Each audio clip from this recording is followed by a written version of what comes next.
तो मेरा कहना है कि एक किचन क्वीन अब राजनीतिक क्वीन बनने जा रही है। और मैं ये कहना चाहूँगा कि राहुल गांधी ये कहा करते थे कि जिसकी जितनी भागीदारी उसकी उतनी हिस्सेदारी, लेकिन जस्ट उसका उल्टा हो गया है। जिसका जितना बोली वो होगा लोकसभा का प्रत्याशी।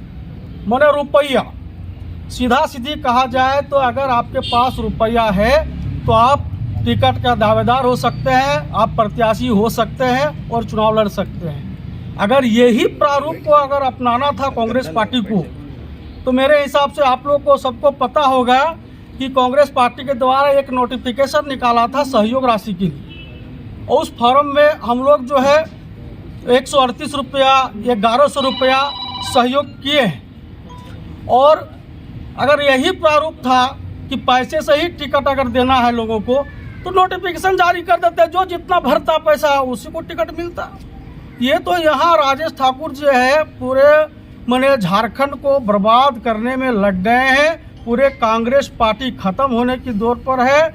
इसलिए हम चाहते हैं कि जो यहाँ मजबूत दावेदार था वैसे प्रत्याशी को टिकट देना चाहिए, बल्कि पैसे पर नहीं देना चाहिए। आपको मैं एक चीज़ और बता देना चाहता हूँ, जो अनुपमा सिंह यहाँ पर जो प्रत्याशी बन करके आई है और इनके जो पति अनूप सिंह है, हम लोग यह आपको पता होगा कि हम लोग श्री श्री माँ अम्बे दुर्गा पूजा समिति के द्वारा गायत्री मंदिर आलोक मैदान में दुर्गा पूजा हम लोग इस बार किए थे।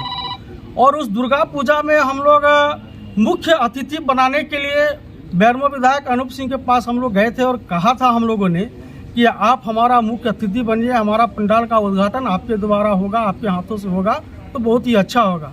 जानते हैं उस व्यक्ति का ऐसा माने भाषा निकला है कि कुछ आज क्या बोला जाए, लेकिन फिर भी मैं आपको बता देता हूं। उनका कहना था कि मैं राजेंद्र सिंह का बेटा हूं, मैं पढ़ा लिखा आदमी हूं, मुझे बोकारो से कोई मतलब नहीं है, बोकारो की जनता से मतलब नहीं है, और ना मुझे बोकारो में राजनीति करनी है और ना ही बोकारो में चुनाव लड़ना है।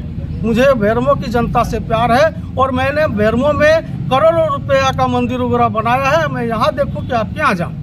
ऐसा वक्तव्य था उनका। अगर इस तरह से उनका सोच था तो आज यहाँ धनबाद में अपनी पत्नी को प्रत्याशी बना करके उतारे हैं, तो आज किस मुंह से यहाँ विस्थापित क्षेत्र में आकर के वोट मांगेंगे?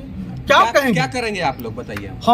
हम लोग तो सीधा सीधी यही कहेंगे कि इनका सबसे पहले जो वक्तव्य था उसका यहाँ पर ये जवाब दें कि जब आपको चुनाव बोकारो में नहीं लड़ना था, धनबाद लोकसभा का प्रत्याशी नहीं उतारना था, आपको बोकारो में अगर राजनीति नहीं करना था, तो फिर आप आज कैसे चुनाव में आए हैं? इसका जवाब पहले हम लोग उनसे लेने का काम करेंगे, तभी जाकर के यहाँ पर विस्थापित उनको माफ करेंगे, या पूरे विस्थापित के सामने उनको माफी मांगना होगा। आप लोग के विरोध का सामना उनको करना पड़ेगा।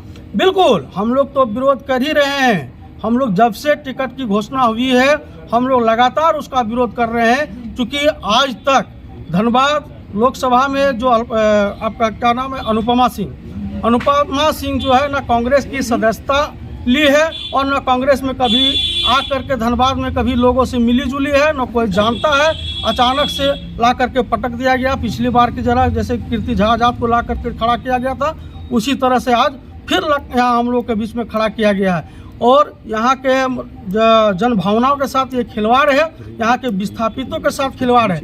आप ये जान रहे होंगे कि बेरमो विधानसभा से वो विधायक है और हमारा बेरमो विधानसभा क्षेत्र में ही विस्थापितों की आबादी है और हमारा पूरा ये क्षेत्र जो है विस्थापित गांव है।